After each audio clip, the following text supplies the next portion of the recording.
চলার পথে একটু সাবধানতা অবলম্বন করে মনে করেন চলাটাই বেটার। আসলে বিপদ কখন কার আসে বলে গিয়ে তার আসে না।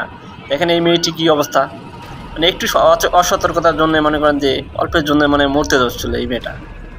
আমরা যাই কিছু করে একটু সাবধানতা অবলম্বন করে চলবো। ধন্যবাদ সবাইকে। আসসালামু আলাইকুম। আমরা সবসময় যে বইয়ের পাতা থেকে মানে শিক্ষা নিব তা তো না। আসলে কিছু কিছু মনে করেন যে বন জঙ্গলের প্রাণীরাও শিক্ষা দিয়ে থাকে। আসলে আমরা এই ভিডিওতে কী বোঝাচ্ছে, আসলে একটা খরগোশ মানে বারবার উপরে ওঠার মানে চেষ্টা করতেছে, পারতেছে না, আবার চেষ্টা করতেছে, পারতেছে না, অবশেষে একসময় উঠে যায়। কিন্তু এরকমও মানে কারণ আছে, মানুষের জীবনে এরকম আছে, বারবার ওঠার জন্য চেষ্টা করে, আবার উঠতে পারে না, নিচে নেমে যায়। কিন্তু আমাদের হতাশ হওয়া যাবে না। আসলে হতাশ হলে গেলে তো মনে করেন যে নিচে মানে পড়ে যাওয়া লাগবে। হতাশ হওয়া যাবে না। এই খরগোশকে দেখেন, খরগোশকে দেখে শিখেন, মানে কত প্রচেষ্টার পর মানে খরগোশটি উপরে উঠলো। ঠিক তেমনই আপনারা মনে করেন যে হতাশ হবেন না।